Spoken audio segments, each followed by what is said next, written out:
کسی که مثلا تلفنش را خاموش نکرد یا فراموش شده است، خاموش میکرد عادتا ولی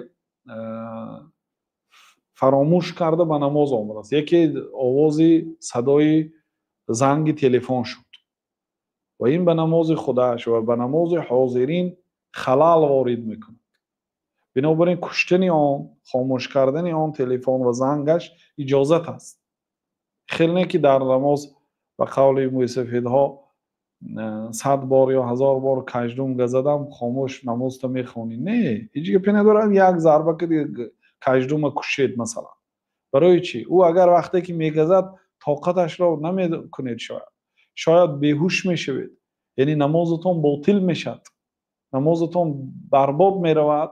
بنابراین یک ضربه زده اگر وی به قتل رسانیدید یا به دورتر هوا دادید هیچ گپی ندارد.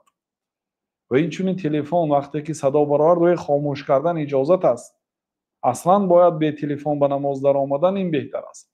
لیکن وقتی که همراهتان که در آوردید باید خاموش کنید صدایش را یا خودش را، تا اینکه شما و مسلمان ها را اذیت ندهند.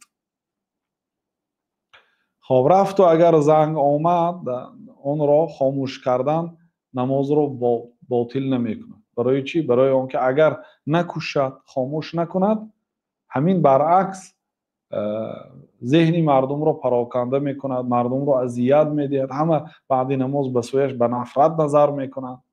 بنابراین در حال گرفته در جایش خاموش کند.